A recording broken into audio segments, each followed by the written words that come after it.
Muy buenas noches, bienvenidos a la hora clave. Buenas noches, Mario. Buenas noches, Manuel Felipe. Bueno, la revolución bolchevique o la revolución rusa, como se le quiera Se- decir. un siglo ya, el año que viene.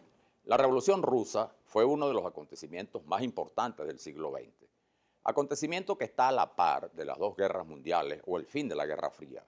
Este suceso condicionó, para bien o para mal, muchos de los fenómenos que acaecieron en el siglo, generando distintos tipos de ideologías que tuvieron su contrapartida en acciones políticas muy concretas. Puede parecer un tanto difícil de comprender debido a la distancia histórica, pero lo cierto es que ponerla en contexto puede ayudar a entender muchos de los fenómenos que hasta hoy nos afectan a nivel político y social.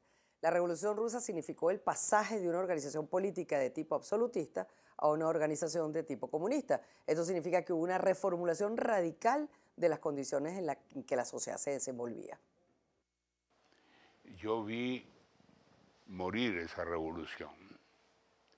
Esto suena, dicho así, como muy pretencioso, pero corresponde exactamente a la realidad. Yo estuve en Moscú entre el 5 y el 7 de septiembre de 1991. En ese momento se realizaba en Moscú el Foro Económico Mundial sobre Petróleo. Yo era embajador en Berna y el presidente Pérez me encargó que asistiera a esa reunión. En la reunión noté, eso fue el 5, una situación extraña.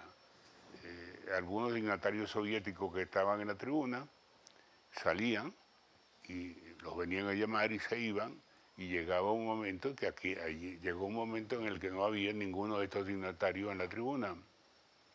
Le pregunté a un corresponsal de France Press, con quien yo había hecho contacto, y él me dijo, están sucediendo cosas muy graves, muy serias. La torre cuadrada del Kremlin ondeaba una gran bandera roja, pero me llamó la atención que con la luz de unos reflectores que comenzaban a encender, se notaba la sombra de la hoz y el martillo, que había sido descosida, pero en el ondear se veía todavía aquella sombra. Ustedes se imaginarán el impacto que eso me causó.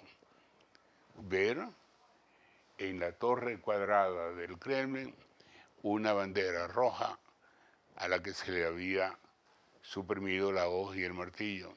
Y en la torre pequeña veo una bandera que para mi asombro sucede que era la bandera de Venezuela, amarilla, azul y rojo. Y en ese momento ya mi asombro no tuvo límite. Yo no atinaba a pensar aquello. Pero me fijo que con los reflectores lo que se veía como amarillo era blanco. Era una bandera blanco, azul y rojo. Y creció mi asombro, porque era la bandera del zar, que era la bandera oficial de Rusia, no de la Unión Soviética. Regresé corriendo al hotel, por supuesto, a escuchar CNN, y ahí fue donde me enteré de que se había decidido esa tarde abolir la Unión de Repúblicas Socialistas Soviéticas y crear la Confederación de Estados Independientes, como una forma de mantener cohesionado lo que había sido el viejo imperio zarista. Rusia se organizaba como los antiguos reinados de Europa, con un soberano a la cabeza del país, soberano cuya palabra constituía la ley.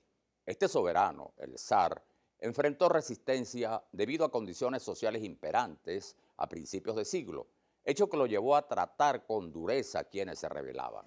Posteriormente, con el ingreso de Rusia a la Primera Guerra Mundial, las resistencias se acentuaron como consecuencia de los efectos negativos que generaba en la sociedad un conflicto tan arduo.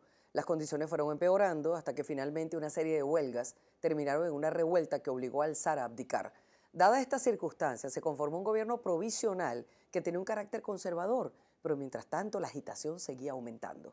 Es importante considerar que entre el pueblo ruso existían unidades básicas de organización, hecho que significaba en la práctica un poder paralelo. Finalmente, la situación se resolvió con un derribo de la estructura formal de poder en favor de los consejos de campesinos y de Lenin como jefe del nuevo Estado. El acontecimiento trajo como resultado el derrumbe de la dinastía despótica de los zares, con Nicolás II, su último soberano, lo que significó la abolición del sistema absolutista hasta entonces imperante, a la vez que originó también el establecimiento de un gobierno de carácter comunista, dirigido por un grupo de bolcheviques, partidarias en mayoría de la doctrina de Karl Marx, de tendencia radical, que tuvo por supremo jefe a Lenin, Vladimir Ilich Ulyanov, revolucionario y enérgico político.